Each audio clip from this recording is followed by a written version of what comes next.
Oke, baik. Ini merupakan podcast perdana di Rumah Cahaya Indonesia. Jadi RCI ini ada terobosan baru di tahun 2005 dari teman-teman bagaimana menghadirkan konten yang bisa menginspirasi dan juga memberikan edukasi ya, khusus mungkin buat adik-adik RCI dan juga mungkin buat warga Palembang pada umumnya gitu ya. Oke, jadi hari ini kita kedatangan seorang konten kreator ya, yang sudah malang melintang, yang sudah sejak sekolah ya, jadi konten kreator ya. Maksudnya hobi konten? Hobi, bukan konten sih. Sejak dari kerja sih dah. Oh, bukan, konten itu kerja. Bukan sejak lahir. Suka main bukan. Kalau suka main kameranya emang dari dulu, dari SD, dulu ya, dari SMP itu dah. Oke. Berarti udah lama banget lah ya. Mengenal kamera dan teman-temannya gitu ya. Oke, jadi ini seorang konten kreator lah disebut ya. Konten kreator. Yang sekarang katanya ya dari SD, SMP, SMA hingga kini hari ini sudah bergelut dengan kamera dan ya kalau bisa dilihat tadi dari CV-nya itu udah pernah juga jadi pernah ketemu lah ya sama artis-artis ibu kota katanya ya. Oh, iya. Jadi tukang servisnya apanya ya? Iya, saya bilang dia tukang servisnya. Kita servis ngerekam mereka. Ngerekam mereka. Itu bentuk servis kita, jasa. Jasa. Oke, baik. Kak Falah ya. Iya, betul. Ya, jadi kali ini akan ada kakak ya. Kak Falah, seorang kakak kita di sini yang nanti boleh Kak coba sedikit cerita lah Kak terkait siapa kakak itu dan kenapa jadi konten kreator Kak? Halo, nama saya Falah. Saya sekarang sebagai konten kreator. Sebelumnya saya itu bekerja di bidang perfilman. Ya memang kita kerjaannya memang syuting dan itu saya berada di departemen kamera sebagai asisten kamera, sebagai DOP pun juga, lighting pun juga, semua kita gelutin kemarin waktu itu. Selama di Jakarta itu ada 4 tahun di Jakarta, 4 tahun, selebihnya di Palembang, total 7 tahunan saya menggeluti bidang perfilman. Sampai sekarang pun masih ambil juga proyek-proyekan asisten kamera. Aku masih ngambil DOP, aku nggak ngambil karena jadi DOP itu banyak banget yang harus dipersiapkan. Kita ngebedah skrip segala macam. DOP itu apa? DOP, DOP itu Director of Photography, itu chiefnya, kepalanya kamera di perfilman, di persyutingan. Dia yang ngatur semua, yang ngatur lampu, ngatur komposisi gambar kayak gimana, ngatur pergerakan gambar kayak gimana, itu DOP kerjanya. Berarti tukang suruh ya? Iya, dia bosnya. Dia bosnya ya, gitu ya. Di bawah sutradara dia. Dia kalau kolaborasi dengan sutradara. Sutradara maunya gini, dia yang ngasilkan. Sutradara nggak ngerti nih, gue pengen gambarnya moodnya kayak serem, gelap, segala macam. Itu sutradara nggak bisa wujudin. Dari DOP lah yang muncul, oh mas, gini mas, kalau mau moodnya kayak gini, itu kita pergerakan gambar kayak gini, gambar kayak gini, kita perbanyak seperti ini. Ntar si sutradara ngomong, oke, ACC.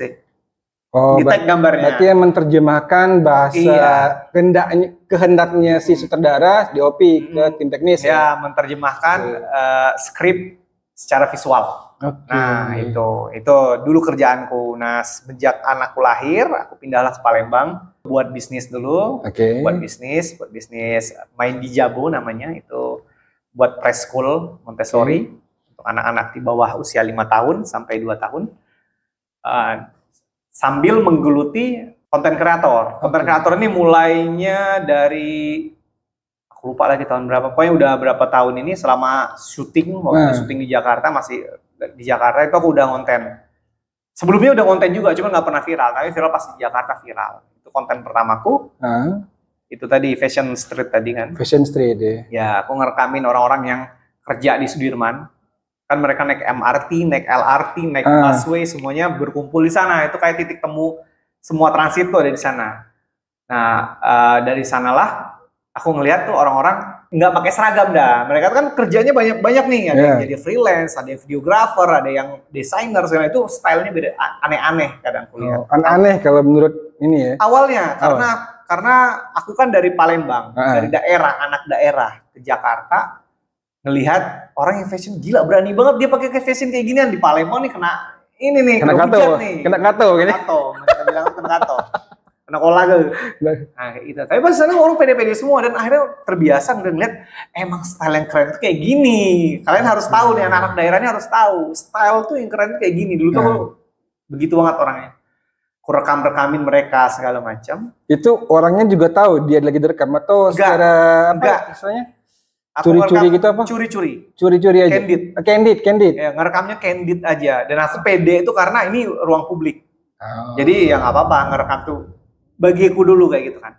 Akhirnya setelah banyak konten dan selalu viral terus kontenku sampai diangkat banyak lah yang ngangkat waktu di Instagram, di TikTok, di IG itu semua ada yang posting ulang. Posting ulang. Oke. Dan itu belum ada watermark, jadi banyak nggak tahu. Tapi di TikTok tuh sampai 100.000 itu followernya, cepet banget dalam sebulan tuh naik 100.000. Naik 100.000 dalam sebulan. Jadi bener-bener lifetime naik gitu ya. Naik terus.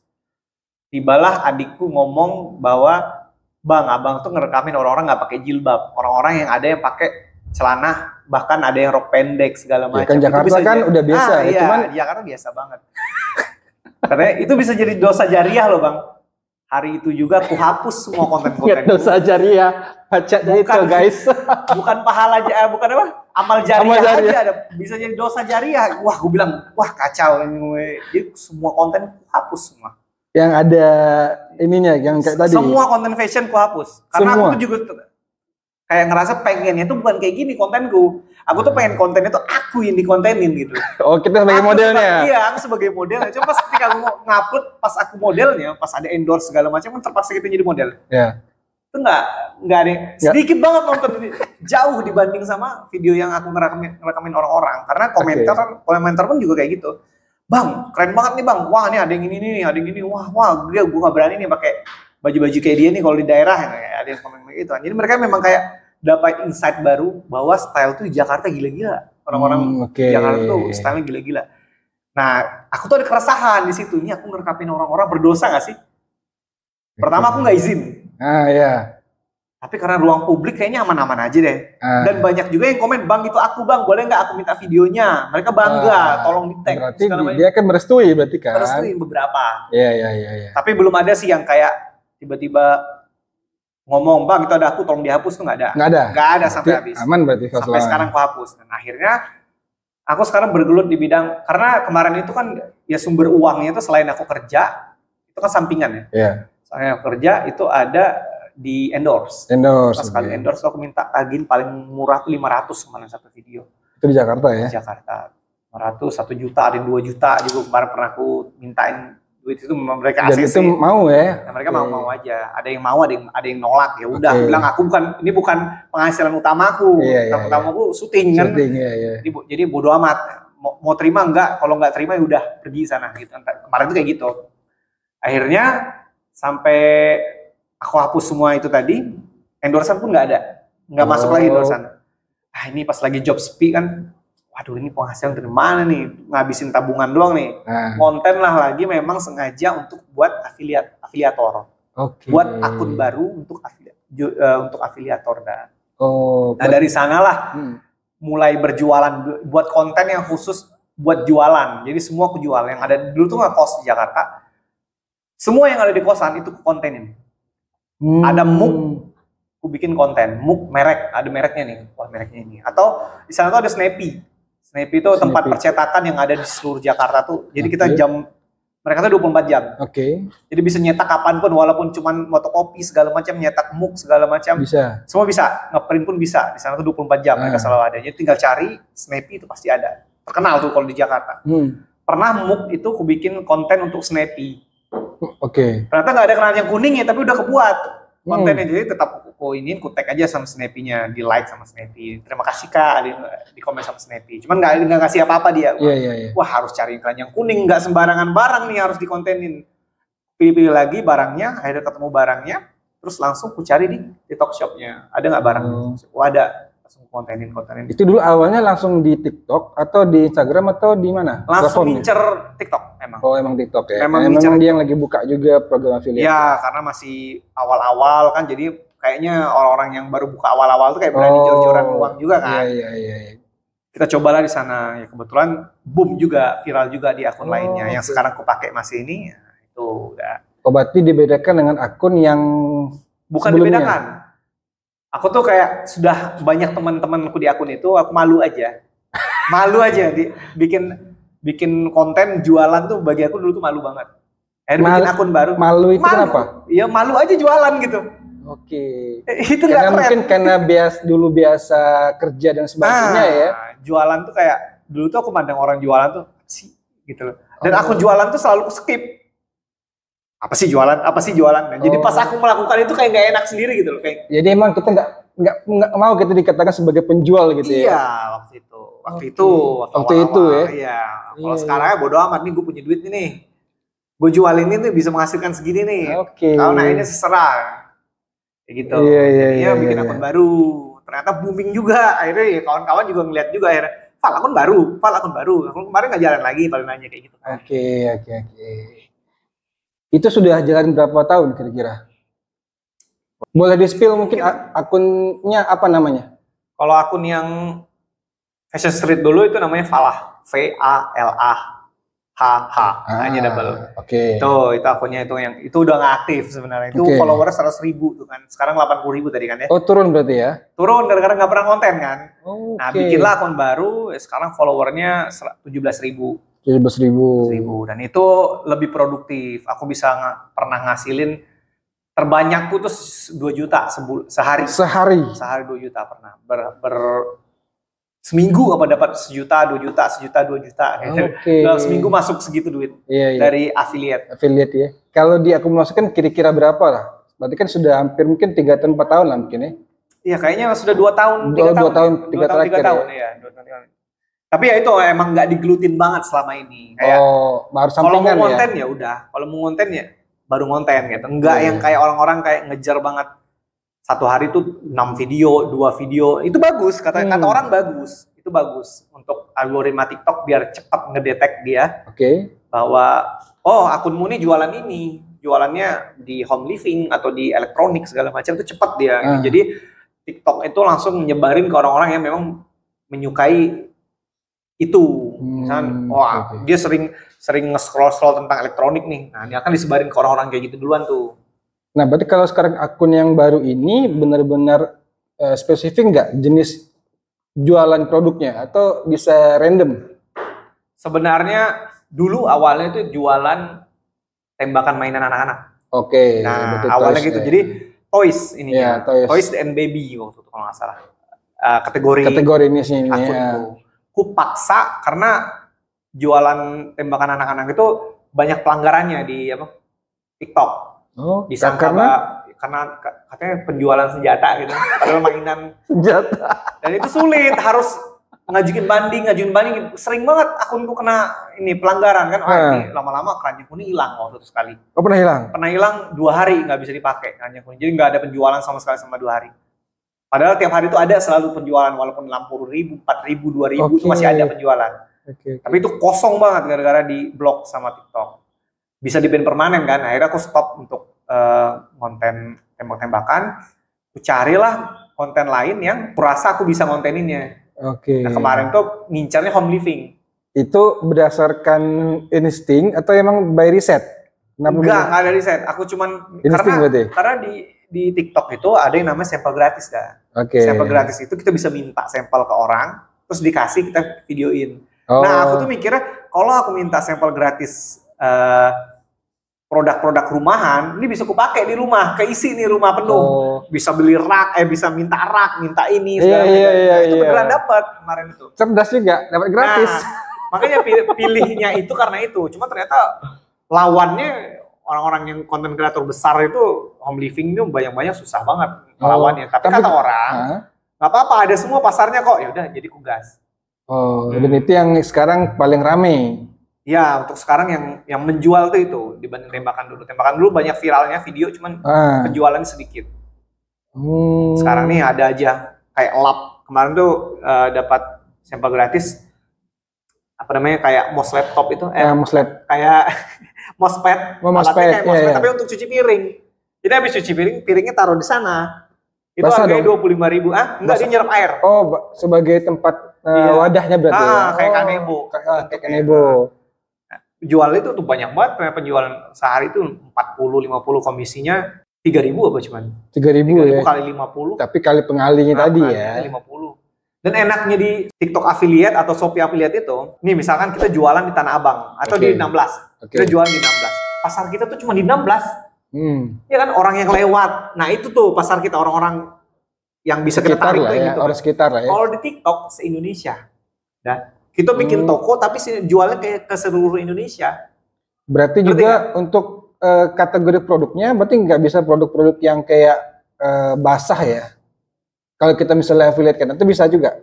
Ada kok yang jual buah pun ada di sana. Ada, ya? Ada yang jual buah. Asal tokonya daftarkan di program affiliate. Jadi bisa kita kontenin karena nggak semua produk tuh. Kalau produk yang nggak didaftarin oleh penjualnya, kita nggak bisa ngontenin produk dia. Oh, berarti kita tinggal ngambil linknya aja dari toko, nanti kita taruhin ke keranjang kuning. Kita cuma tugas bikin konten saja konten. Gitu. Bisa jual apapun, nggak perlu barang, nggak perlu stok, nggak perlu apa segala macam, kita nggak usah mikirin itu. Cuman ya memang komisi cuman 10%, ada yang 5%. Oke. Pengalaman selama ini, ada yang pernah beli nggak produknya sebelumnya? Sebelum yang tadi bisa sampel tadi? Banyak? Atau ada, kebetulan ada. Ya kan mulai dari pistol-pistolan itu sudah ada dah. Oh, itu memang misalnya kita beli sendiri dulu, kita bikin. Oh, ada. Bukan yang free sampel? Bukan. Ada. Kita beli sendiri, kita merasain. Kayaknya kalau aku beli produk ini, aku bisa kontenin, terus bakal booming nih. Oke. Aku beli, pas kontenin nggak booming.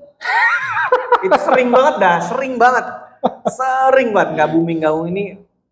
Beli barang akhirnya habis berapa juta, misalkan beli barang nggak ada yang booming, dan kita udah malas banget lagi mau buat kontennya lagi karena nggak semangat kan. Harusnya nggak gitu, harusnya nggak boleh gitu. Kalau mau cepet, ya memang satu barang itu dikontenin banyak, bisa 10 video beda-beda. Satu barang. Oh, jadi kita banyak jenis kontennya gitu ya? Perbanyaknya beda-beda atau cara ngambilnya beda-beda segala macam. Oh, itu bisa berarti gitu ya? Bisa, satu barang tuh 10-20 pun bisa. Cuman postingnya saranku di jeda-jeda, barang ini besoknya barang yang lain, tapi jadi stok.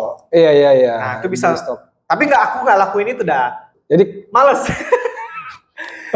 Sebenarnya kalau bisa lebih banyak nih penghasilanku dari ini sebenarnya karena. Tapi bisa tuh sebenarnya ya? Bisa banget dah. Penghasilan 100 juta sehari itu masuk akal bagiku di masuk akal ya. Karena kita jualannya tuh nggak kecil, Bu, nggak di 16 baik.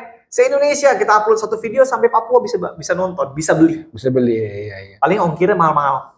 Oh iya. Itu punya pasar besar banget nih di TikTok. Itu dia yang bikin kemarin UMKM yang di Tanah Abang yang katanya ribut-ribut segala macam itu sampai TikTok ditutup itu kan. Nah itu ya penyebabnya itu juga. Mereka nggak ada lagi yang beli di mereka ya karena memang barang-barang di TikTok kita lihat video langsung tekan kuning tuh menurut aku ya memang ngaruh juga sih ke mereka yang jual offline lah ya. Yang jual offline. Walaupun kata orang-orang nggak.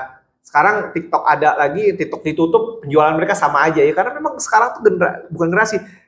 Memang zamannya orang-orang sudah malas ke pasar dah. Iya. Semua mau online, Alfamidi online. Sudah berubah lah ya perilaku orang untuk belanja. Perilaku manusia sekarang sudah berubah. Ke pasar tuh kalau misalnya memang mau beli lauk-laukan. Baju-baju sekarang kalau bisa yang ada anterin ke rumah, nggak apa-apa kita bayar. Saking malesnya keluar itu ya. Itu karena perubahan, karena teknologi kan. Ini terjadi karena teknologi. Nah itu orang-orang kadang tidak mengakui itu, kayak merasa gara-gara ini nih penjualan kita sedikit. Memang ngaruh, tapi sedikit. Iya. Cuma perilaku manusia sekarang mager ya. Ke pasar cuma buat beli baju tuh udah jarang. Kecuali ke mall, mereka mau yang dingin-dingin segala macam kan. Iya. Berarti emang ada suasana lain kalau di mall ya. Cuma tetap ada pasarnya, ada orang-orang yang pasti yang tetap mau ke pasar, merasa lebih murah di pasar segala macam. Pasti ada yang nggak ngerti main HP, yang buka HP nge-like segala macam, tetap ke pasar. Tetap ada ya. Dia orang-orang itu juga yang tidak terpengaruh sama TikTok. TikTok ada beda. Oke, baik. Sambil dulu diminum, Kak Pala. Ini dari RCI Kemanisan ya. Kayaknya perlu diganti nanti nih minuman yang agak asam-asam aja. Karena di usia segini udah nggak lagi butuh manis-manis ya. Butuh yang apa sekarang? Butuh yang ada rasanya. Ada rasanya. Oke. Kira-kira kalau ada nggak pengalaman kemarin konten affiliate itu yang komisinya besar? Maksudnya secara nominal. Kan dari 3.000 4.000 kan kalau di nominal kan nggak kecil ya. Nah, tapi ada nggak yang besar misalnya apakah dapat 100.000 komisinya atau yang Nggak, 100.000 tuh nggak ada. Nggak ada ya. Tapi sekarang ini ada kontenku packaging. Packaging. Itu satu barang kalau harganya mahal memang 300 dah. 300. Satu barang itu kalau ngejual aku dapat 45.000.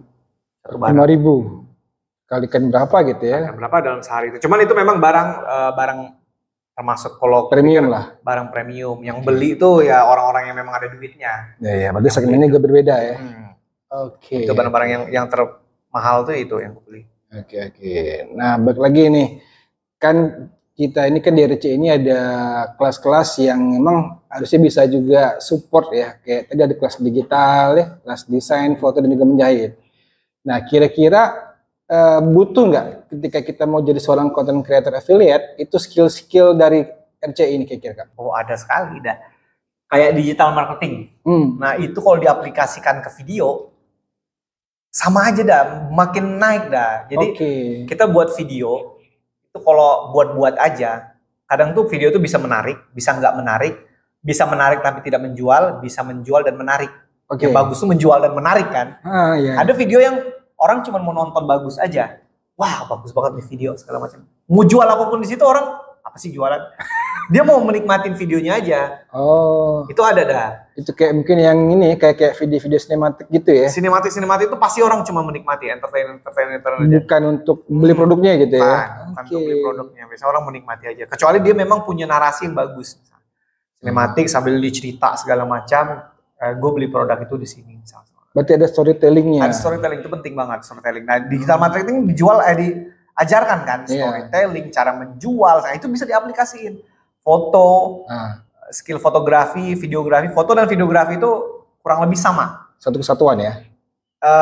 Beda kesatuannya. Beda tapi kesatuannya. Maksudnya sama tuh kayak pengambilan komposisi, itu sama. Kita mau pakai teknik apa, misalnya rule of third segala macam itu sama dipakai juga di video. Pasti pakai gitu ya? Iya, bedanya video itu ada pergerakan, ada komposisi yang gerak, itu kan maju, mundur itu punya moodnya semua. Nah itu kalau diaplikasikan ke kamera tuh punya ada psikisnya tuh psikologinya. Itu ada efeknya juga ya? Iya, kita ngezoom pelan-pelan. Nah itu tuh makin orang tuh ngerasa kayak makin dekat, makin dalam. Nah itu ada visualnya. Itu bisa kita aplikasiin dibuat video.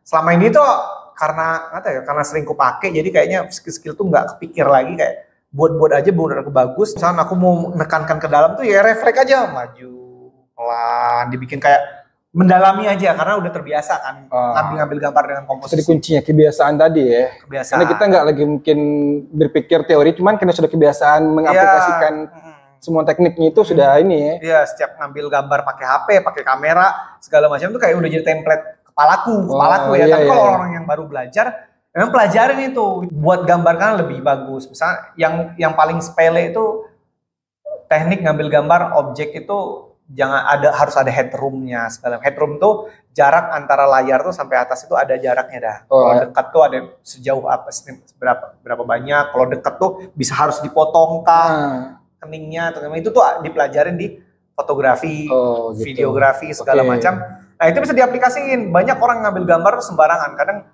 ngambil gambar muk itu muknya kepotong ngambilnya sebelah sini aja, misalkan gambarnya itu kayak potong tapi gambar nggak enak dilihat, nggak secara keseluruhan nggak diambilnya. Terus ada low angle, ada high angle segala macam, itu ngaruh juga. Kita bisa lihat dari atas dari bawah itu ada psikologisnya juga, visualnya juga ada. Terus ada zoom, yang di zoom tuh apa, terus ada yang gambar jauhnya. Itu kadang orang nggak punya komposisi itu gambarnya kayak orang asal rekam. Kalau kita yang udah biasa, ya kita udah biasa menempatkan objek di tengah, ketika harus di pinggir pun ada teorinya, itu sudah terbiasa tuh gambar tuh secara nggak langsung jadi bagus dah, jadi lebih mata orang tuh ngelihatnya langsung sana gitu, walaupun gambar mau taruh di pinggir orang akan lihat di sana, karena kita memikirkan ada background, ada foreground, kita namanya foreground depan objek, ada background. Nah itu apakah backgroundnya bikin orang terdistraksi, misalnya kita menunjukkan gelas nih, backgroundnya banyak warna segala macam, ada gelas-gelas lain segala macam, itu orang nggak bisa fokus banget ke gelasnya tuh, itu ngaruh juga tuh. Orang akan terdistraksi belakangnya, ada yang joget-joget, misalnya ada temenmu lewat kakinya mau mandir, itu ngerusak konsentrasi orang ke objek yang mau ditunjukkan di video. Itu ngaruh juga. Nah, itu kan ilmu-ilmu fotografi ya. Videografi itu dah. Nah, itu kalau kalian bisa itu dimasukkan ke video affiliate segala macam itu jadi lebih bagus. Sip. Apa tadi storytelling itu penting banget. Gambar jelek storytelling bagus masih bisa tuh. Bisa laku ya. Karena kan balik lagi kan mana yang laku, mana yang enggak laku gitu nantinya. Nah, sama peminatan orang-orang. Sama di TikTok affiliate itu kita memang kadang tuh nggak ngincer orang yang mau beli. Kita cuma ngincer orang-orang yang lagi lewat, nggak sengaja lihat video kita, jadi tertarik. Oh iya, guna juga nih barang ya. Padahal dia nggak butuh-butuh banget dah. Tiba-tiba kayak colokan tadi kan. Colokan tuh dia nggak perlu banget beli colokan tuh nggak perlu. Cuman karena kita videonya bagus, hey kalian kayak kata yang tadi, hey kalian kemana aja 2025 nggak tahu alat ini. Ditonton. Ini colokan serbaguna, bisa bla bla bla. Nah, otak kita tuh berpikir, iya ya ini kalau aku pakai ini tuh kita maksa, sebenarnya kita maksa beli. Kita cari biar nih barang kepake. Jadi kita beli. Konsumtif ya. Nah, itu manusia tuh. Nah, itu tuh yang perlu kita bawa di video affiliate kayak gitu. Nah, orang yang nggak mau beli jadi harus beli. Kemampuan seperti itu ya. Nah, itu kan storytelling. Ya. Oke, terakhir Kak Falah mungkin minta sedikit pesan dan motivasi buat anak-anak RCI. Agar emang juga bisa bisa sukses ketika emang juga pengen terjun di dunia affiliate. Intinya kalau misalnya kalian mau konten, mau mulai jadi affiliate, kalian juga harus tahu bahwa di sini itu ada uangnya. Itu sih yang memotivasiku tuh, ada uangnya. Bayangin aja aku pernah juta dalam sehari 2 juta masuk dalam seminggu tuh 2 juta kan. Kalau hari-hari biasa tuh 300, 100 masih masuk ya. Itu HP ini gue taruh HP nggak dipakai, duit masuk. Berarti passive income ya? Bisa jadi passive income dah. Tapi ya tenggelam juga lama-lama kalau gitu udah konten lagi. Nah biar semangat konten terus, jangan pikirkan hasilnya sekarang. Konten aja dulu. Berarti rajin konten ya? Konsisten konten kaget lah. Aku setelah 3 bulan konten, baru ada yang FYP dan langsung ada penjualan. Pecah telur ya. Sebelumnya aku dewe yang jual, akun lain. Jadi akun Falah Show dibeli sama akun Falah. Jadi aku waktu itu kipas untuk main game. Di belakang HP untuk main game. Nah itu aku jual. Aku punya itu di rumah, beli. Terus aku kontenin, nggak ada yang beli. Aku belilah pakai akunnya. Kalau rusak. Wah aku masih butuh nih. Aku mau beli lagi. Aku beli di TikTok Shop Falah Show aja. Bisa gitu. Dapat komisinya. Itu komisi pertama. Jadi aku nggak merasa pecah telur. Ini mah akunku sendiri. Bodo amat, konten aja. Wah ada barang bagus, konten sambil kerja. Waktu itu sambil kerja karena jadi nggak terlalu tekunin banget kemarin, kayak bodo amat. Pokoknya aku konten segala macam. Tiba-tiba 3 bulan naik. Oh, jadi ada boom nih tadi, baru terus gas. Rame terus jadi akhirnya. Nah, jadi konsisten konten aja, nggak usah pikirin duitnya dulu. Ini duitnya nanti gitu, istilahnya sama kayak. Pokoknya duitnya nanti. Oke, sip. Thank you Kak Falah sudah mau berkunjung ke Rumah Cahaya Indonesia. Di sini emang tempat kita bertemu bareng-bareng ya. Di sini tempat kita belajar bagaimana ya bukan hanya soft skill ya, tapi juga tentang kehidupan ya, tentang bagaimana menuju masa depan supaya Indonesia menjadi Indonesia emas, bukan Indonesia cemas. Terima kasih. Assalamualaikum warahmatullahi wabarakatuh. Waalaikumsalam.